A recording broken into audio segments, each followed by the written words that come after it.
Hi everyone, welcome to another edition of Cooking with the Library. Today's recipe comes from Mary Kay Andrews. She's a really great fiction writer. She has a lot of those beach reads. She also, though, did a cookbook, the Beach House Cookbook, which of course is appropriate considering that all of her fiction novels take place down on the low country. And today we're actually going to do it's her sister-in-law's recipe, Jeanne or Jeannie, I'm not entirely sure how she pronounces it. It's her chicken enchilada dip. Now technically, you're supposed to cook something. I chose to do something different where I substituted where I didn't have to do the cooking myself. So the first thing we did is we got our electric mixer. If you don't have an electric mixer, you should invest in it. It's a great thing. You don't have to put it in the big mixing bowl. And we took a pound of cream cheese and we just kind of creamed it up. You know, got it kind of loose a little bit. Now we're going to use that mixer again. We're going to add some flavorings. The first thing is garlic. It's supposed to be about a teaspoon or tablespoon of garlic. You know me. Y'all know at this point it's a lot more than that. This mixture is it's a tablespoon and a half of chili powder. It's a teaspoon of paprika. I chose to use smoked paprika. I like that smoky flavor. You could also do hot Hungarian paprika if you want a little more kick. It's got a teaspoon of cumin, which is another smoky flavor, and then a teaspoon of dried oregano. And I actually prefer dried oregano to fresh because sometimes fresh is just too much. So we're gonna add all that flavoring in there. Get that enchilada, that Mexican, Tex-Mex, Southwest flavor. You're also supposed to add a tablespoon of hot sauce. So this is my favorite cayenne pepper sauce that I order out of a barbecue joint in Georgia. But it also says to taste.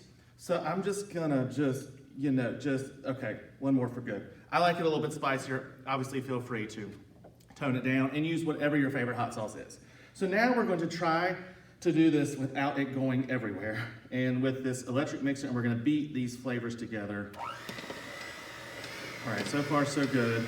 Although I think Angelique would really like it if it went flying everywhere, because we have a good blooper tape.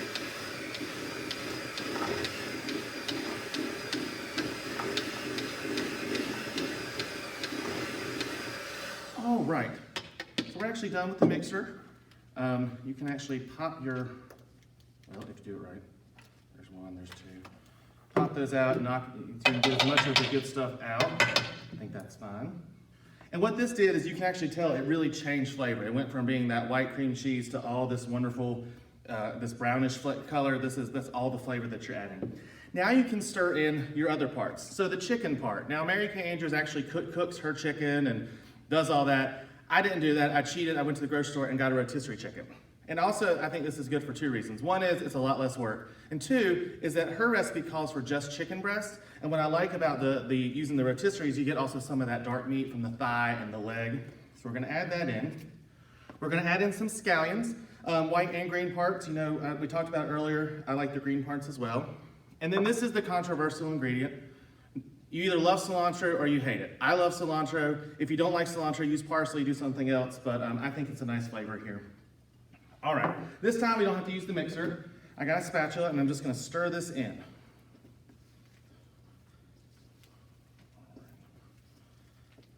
And it's really important that you let the cream cheese get to room temperature, or this is gonna be a very difficult process to beat it and to then mix all this good stuff in.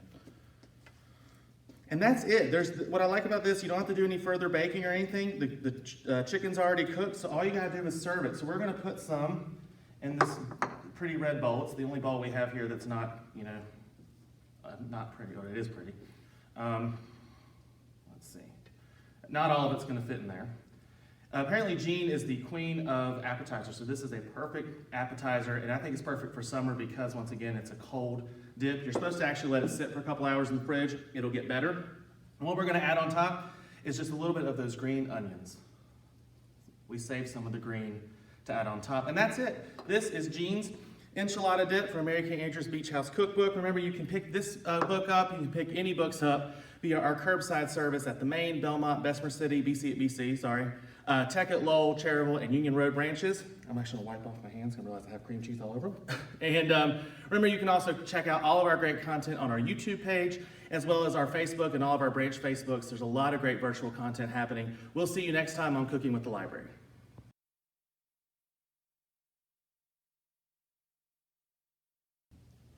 Hi everyone, this is sort of part 2 of Cooking with the Library. In my haste, I actually forgot like 3 major ingredients. By the way, the original one actually turned out really good, so if you don't want to add these ingredients, you don't have to. I completely forgot to add, it's a can of diced tomatoes with green chilies, which adds actually some flavor, and you leave all the liquid, all that stuff in, all the juice, and then, I don't think it's supposed to show name brands. Oh well. A bag of extra sharp cheddar cheese. You can actually hand shred that cheese if you want to. I mean, I'm not going to, but you feel free to. And also, I forgot to add that in the spice mixture, there was a tablespoon and a half of chili powder. So when you do it, make sure you actually include all the ingredients, unlike me. And by the way, when you actually look at it now, it's not as pretty the second time, but you can see there's so much flavor by adding those tomatoes and those cheese. All right, we'll try better next time on Cooking with the Library. See you guys.